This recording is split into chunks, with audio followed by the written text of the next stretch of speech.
ifatwa nk'igicumbi cy'uburezi, umuco n'amateka, bikayigira ahantu hishimirwa n'abahatuye ndetse n'abahagenda. Muri iyi ntara niho usanga ingoro ndangamateka Nyanza mu Rukari, inzu ndangamurage y'u Rwanda iri Huye, ibisi bya Huye, parike y'igihugu ya Nyungwe n'imisozi myinshi iryoheye ijisho. Ubukungu bwayo bushingiye ku buhinzi, ubucukuzi bw'amabuye y'agaciro, ubukerarugendo bushingiye ku mateka na nyobokamana, ubworozi n'ubucuruzi.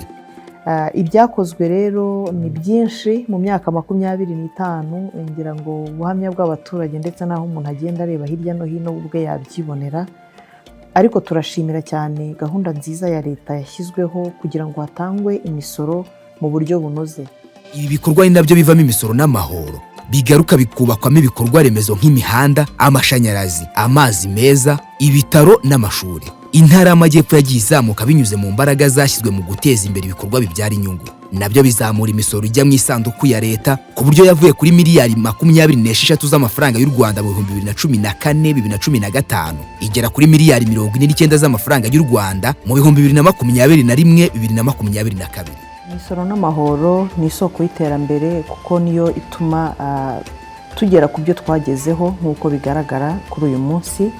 By'umwihariko muri iyi myaka 25 ishize, impinduka iragaragara, ari uyireba ari uko twagiye dutera imbere, aho abaturage bavuye n'aho bageze muri iyi ntara y'Amajyepfo. Tubikesha uruhare rw'imisoro kandi tukanashimira cyane abaturage bacu ko bayigizemo uruhare kuko nibo basora. Iyi misoro itangwa ni nayo igarukira abaturage binyuze muri bya bikorwa remezo birushaho guteza imbere imibereho yabo.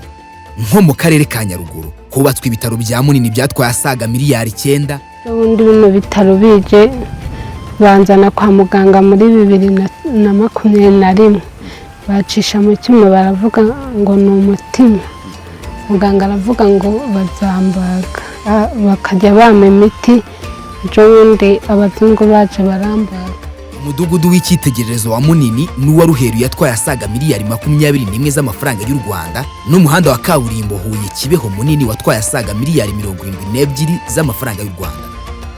Twebwe twumvaga bitazashoboka, ariko kubera Perezida wa Repubulika icyo yemeye cyose kirashoboka. Abantu basora bazi umuhanda bakoresha uko wari umeze, bazi n'imbogamizi bahuraga nazo, ugasanga imodoka zabahejeje ku mayira, bagera mu mijyi ugasanga batandukanye n'abandi baturage bo mu turere dufite imihanda ya kaburimbo, ariko baka kanya ntibatandukanye umuturage wa Nyaruguru n'uwa Huye cyangwa uwa Nyanza.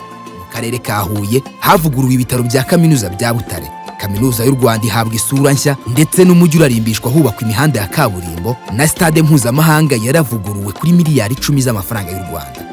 Abaturage bo mu karere ka Gisagara nabo batekerejweho, bahabwa umuhanda wa kaburimbo wa mbere mu mateka yabo watwaye asaga miliyari 6 z'amafaranga y'u Rwanda. Banubakiye imidugudu y'icyitegererezo, Jimunazi igezweho, utibagiwe n'uruganda rutunganya Nyiramugengeri rufite ubushobozi bwa megawati 80. Ubu ndashimira nyakubahwa perezida wacu nyaguhora ku ngoma. Mana data na mama barambye ariko yambyaye ubwaka gakabiri. Ndamushima mu mubwire muti umukecuru nibagwirera gushima wigakoma mu mudugudu wa IDP uti ngora gushima cyane, yampaye inka, ubu ndanywa amata inka yangira hakiyaka ya 5.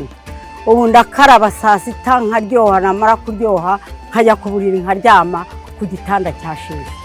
Nyamagabe bubakiwe isoko rya kijyambere ryatwaye asaga miliyari 1.5 y'amafaranga y'u Rwanda. Imihanda n'ibyumba by'amashuri byatwaye asaga miliyari 10 z'amafaranga y'u Rwanda, hiyongeraho nkunganire mu buhinzi, maze ubutaka bwashariraga burera inzara iba amateka.